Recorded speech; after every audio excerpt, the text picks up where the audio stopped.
Tonight's headlines. Easily Confused is attributed to another large explosion. Easily Confused is pictured falling off a bridge. Easily Confused sighted filling in a hole. And more.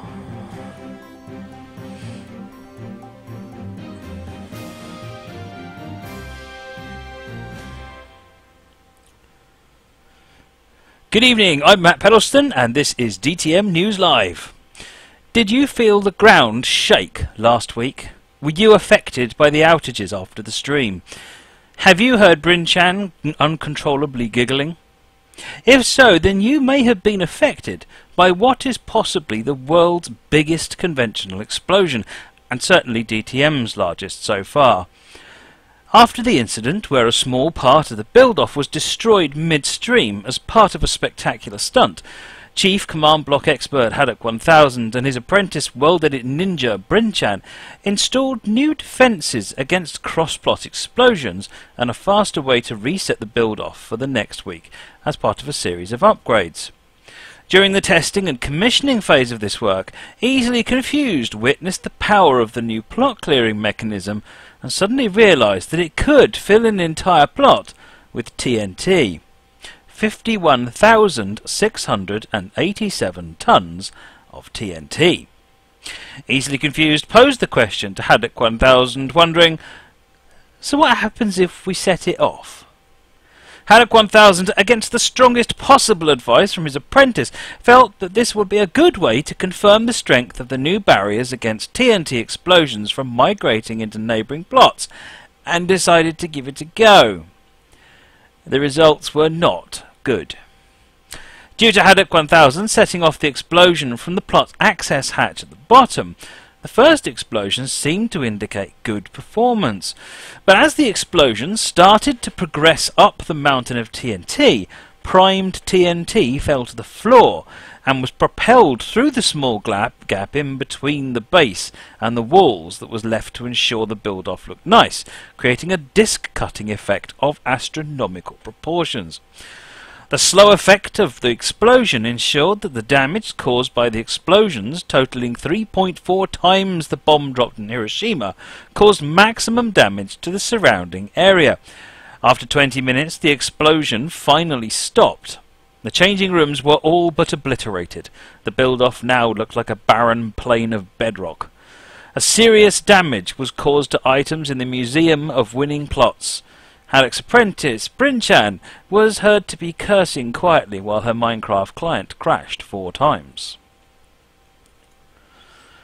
Due to Haddock 1000 being a little excitable with the chance of setting off so much TNT instead of watching Easily Confused do it, he then realised he had forgotten to make a world backup. This meant a day's work and the winning plot from last week's build-off were in real danger of being lost. Major surgery had to be performed quickly on the world. Due to some quick thinking by the hasty but highly intelligent Haddock 1000 leader in world surgery, a plan was quickly devised to restore the build-off to something that resembled its former glory.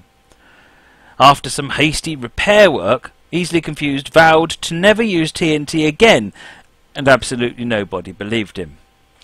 5 minutes later, DTM News heard from a very reliable source close to Easily Confused that a new plugin was being developed by Easily Confused that would allow him to recreate the explosion at will.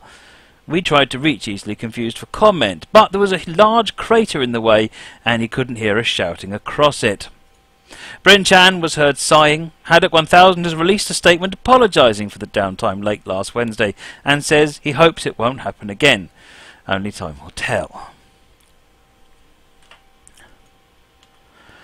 GWR 5049 has reported that his plot has gone viral with skeletal horses, with no idea why those horses have spawned, and why there are so many in his plot. Reports suggest that the invasion of horses is due to witchcraft of the redstone type by an unknown resident of nearby Spawn Village. Easily Confused. Resident skeletal horse exorcist Haddock 1000 says, In the recent times, it has been DTM policy to only kill the skeletons on horses when they spawn, and to leave the innocent horses alone. This resulted in an ever-increasing number of skeletal horses infesting the spawn village, and thus policy has changed to complete annihilation, due to the excessive lag they were starting to cause. This may have resulted in an upsetting of the aurora in the area, causing the appearance of more undead. Chief Surveyor, easily confused, conducted a major review of plots last Friday. Joined by Haddock 1000, they looked at all plots that were falling into neglect due to disuse and resurveyed them. As a result of the review, a number of plots were expanded to fill vacant space, other plots had dead space removed from them, and a small number of plots were removed completely after months of disuse. DTM residents are reminded that any plot disused for more than 2 months gets onto the radar of the Chief Surveyor and becomes a possible candidate for removal. This is not an automatic process rigidly enforced at 2 months, and discretion is applied. Any resident planning on being away for an extended holiday is encouraged to advise the office of the Chief Surveyor, so a hold can be placed on the plot to prevent rezoning. A number of requests for moving plots were considered and rejected, since the tools are not up to moving plots and certainly not buildings. Haddock 1000, resident of DTM removal, said, "Moving house can be a very difficult operation and is almost impossible for those with a large number of belongings and not much time.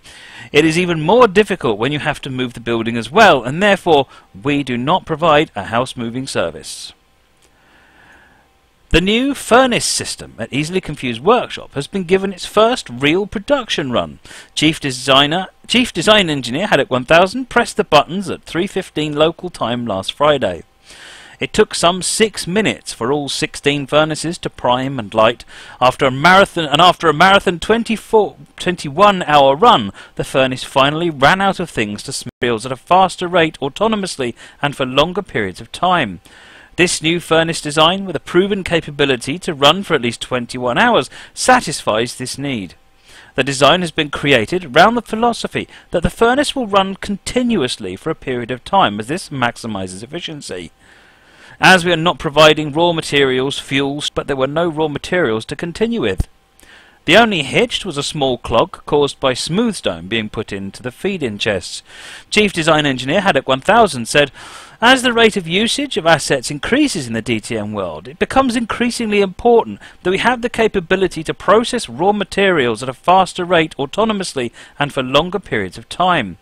This new furnace design, with a proven capability to run for at least 21 hours, satisfies this need.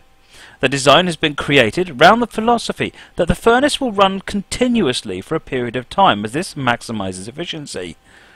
As we are not providing raw materials, fuel, storage capacity or demand at the rate that the furnace can process items, it is likely that the furnace will be run in a batch processing mode.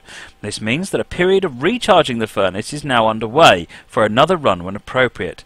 It is also important that those who are providing raw materials ensure that no contaminant items enter the system, as this can cause a clog, which, due to restricted access to the 16 blast areas, is hard to remove. A little earlier, I had to remove an entire cactus from the input chest array." The proposed new highway to Big Boss Ayrton's plot has got off to a rocky start. Last week, the DTM survey team laid out the proposed route centreline over a considerable distance from the Jungle Highway to Big Boss Ayrton's plot. Once complete, the road building contractors raised objections to the route, leading to a second route further south being mapped out and released to the contractors to construct. Faced with the big change of plans, DTM Rail Chief Surveyor, easily confused, proposed to the Director of Rail Operations that the single-block roadbed was repurposed to make a new east-west railway to open up more land for development. Haddock 1000 agreed immediately, and the planning for this expansion of the DTM rail network started immediately. Construction of the line has already reached both the village at Big Boss Ayrton, where an end-to-end junction with Big Boss Ayrton's coastline will be made allowing for through running, and the Jungle Highway, where the potential for further extensions east have been opened up and safeguarded. The total length of the line is 3,000 blocks, and the line passes through Glen Pass. Already the first 2 residents have moved in, Crew Creeper and Andreas 0319, showing the new railway and the highway will open up larger areas for development. Road construction did eventually start once a more suitable site was found. This has very much been a collaborative effort between Frank 3103 working her tail off, both as part of a 5-man road crew and later on her own to lengthen the BBA road considerably. Phase 1 of the new East-West Railway was to build a new junction on the Jungle Line where the two lines would cross. Aside from the obvious difficulties building minecart lines on or near large vertical drops, the vertical difference of the lines presented a few challenges for the Director of Rail Operations. Friday night saw Haddock 1000 and his chief surveyor, easily confused, embark on an ambitious plan to build a junction that would allow through running on the busy Jungle Line, but also enable minecart riders to seamlessly move onto the new East-West Railway. The location for the new junction was at the previous DTM rail engineering base at the underground ravine, so the new junction is known as Ravine Junction and can be found in the scenic Glen Pass. This is also the stop for the Brentock and Bloalela plot, although these residents are believed to be currently on an extended round-the-world cruise. Director of Rail Operations Haddock 1000 explained, "This junction design is modular, allowing all destinations to be reached from all source locations and provides for non-stop trailing movements. The actual junction is made up of 4 modules interconnected, and we intend to use this as a model going forward for all new junctions." As the new east-west line reached the Jungle Highway, it became clear that some sort of crossing was required. An initial idea of the first level crossing on the highway network was rejected, so Chief Surveyor, easily confused, came up with a novel idea of a bridge. Whilst this might sound fairly logical thinking, the second part of the plan was to create a passing loop at the highway so east and westbound carts could pass each other. Rather than having 2 bridges, it was decided to have eastbound carts go over the bridge and westbound carts go under the bridge via a tunnel. When Director of Rail Operations Haddock 1000 asked, easily confused, why, the enigmatic reply was, "Because we can." At this point, Bryn Chan, who was in attendance to give assistance, fell out laughing. However, it's not clear if this was in response to easily confused or at her efforts to capture a sheep that was making a nuisance of itself in the worksite. Work proceeded swiftly despite the inquisitive sheep and several instances of easily confused falling off the structure. When the bridge was completed, it was noted that the tunnel was full of noises of angry zombies and skeletons who were trapped inside the void under the highway, so an access hatch was quickly installed to allow Haddock, easily confused, and Bryn Chan into the void. A short but violent pitched battle ensued, and the 3 DTM rail employees cleared the mobs from under the road before sealing up the hatch again. Finally, the obligatory pictures were taken before they left the site, leaving the sheep tied up for the highway's maintenance department to deal with. Last week, DTM Action News reported on the campaign by a number of local residents to have the disused mob spawner at Far Village removed. Cubs22 and Meepler both went on record to state that the structure was a monstrosity and had no useful purpose other than to be a blot on the landscape. How is that a useful purpose? Taking advantage of low minecart traffic on the DTM network, easily confused, and his mentor Bryn Chan set about demolition of the structure on Friday evening. Having no original plans or construction details, it was a difficult task to take it to pieces from the top down. Our reporter caught up with a very wet, easily confused, as he clambered out of the semi-flooded pit, and he gladly accepted a towel from our reporter and explained, "The first stage of demolition was to remove all the animals that had managed to get trapped in the spawner. Bryn Chan rescued 2 horses, which have now been found new homes. We also took care of 3 cows, 2 sheep and a pig, which was delicious. The sheep and cows were put into the food chests at the mall." Our reporter checked if she could report this, and easily confused remarked that he couldn't see why not, as pigs are there to be made into bacon. He continued, "The structure was a very complex build, and although the first choice was TNT, that would have destroyed most of the materials that we wanted to recycle, so the only option was to start at the top and work down. Since falling from that height is a health and safety issue, we created an artificial lake in the bottom of the pit to cushion the falls. I must admit there have been several rapid descents from the top of this structure." Our reporter returned later, following day, to catch up with developments and was met by Easily Confused, who showed her the new flattened area outside the mall, which is still waiting corporate branding to be applied. He did add, "People digging here do need to be careful. The dirt is only 1 block thick and below it is a very large hole." Far Village has seen a long overdue rationalisation of the track infrastructure in in preparation for the project to install dual track as far as the ice quarry. Over 100 lengths of rail were recovered in the remodelling exercise carried out by Director of Rail Operations Haddock 1000. Easily Confused was in attendance, but his role was mainly chopping down fences and digging up obsidian from the site, in addition to killing the odd skeleton. The new layout provides U-turns to Mr. Minecraft user and Meat Bay, cutting down on the number of stops and starts in the junction area. Chief Surveyor Easily Confused told our reporter, "I hope the nearby residents will appreciate the efforts to regenerate Far Village with the improvements to the railway and the removal of the disused mob spawner. Further improvements will come with the dual tracking to the ice quarry currently being planned." Kelvin S3's main railway line will be closed until further notice. To access Kelvin S3's plot, commuters you can use the same junction as usual, but instead go to Jägerdanska's plot and then change lines at the first station to return to Kelvin S3. This will bring them to the main station for connections to the mine and nether. Senior Tunnel Manager Jack0229 stated, "Due to an unfortunate pickaxe and gravel related compromise in the tunnel lining, we will have to close the tunnel for emergency repairs. We hope to have the tunnel fixed for a few days." Easily Confused offered to help with some TNT. Work is continuing apace on the new road from Mr. Traincow to the Spawn Highway. Last weekend saw the completion of the connector tunnel from the new road into Mr. Traincow's plot and road system. Earlier this week saw Meepler finish the first of 4 slip roads needed to connect the road to the Spawn Highway, and both Meepler and Mr. Traincow have reported that construction project is both on time and under budget. However, accounts have not yet been audited. Multiple train drivers from Downtown Transit have complained about too strong lights in the tunnels. About this, the manager of Downtown Transit, Jägerdanska, has said, "The lights in the tunnels are an international requirement in case of emergency. However, we have, together with the engineers, figured out a way to dim down the lights in the rail tunnels." The drivers of Downtown Transit are split into 2 when it comes to the light situation, so it's not clear yet if the lights will be changed. If the lights are to be changed, it would result in rail closures around Downtown and passengers having to go through a nightmare of bus replacements. After a successful season, Downtown Hotel is now closing to be opened again in a new expanded skyscraper for the next season. Downtown Hotel is located in Lower Downtown with a rail link to 202 Lucas.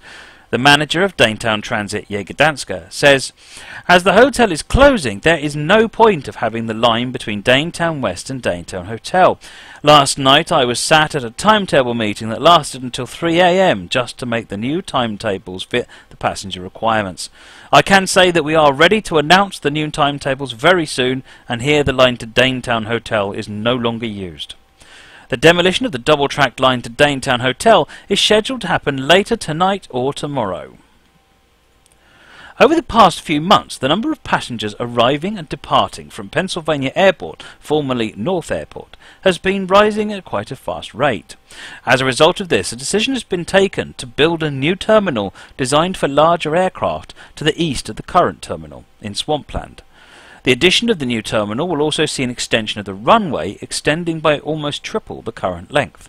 Mayor of Pennsylvania Alex K98 said, "It is important that we continue to expand our transport facilities to ensure we remain economically competitive within the world."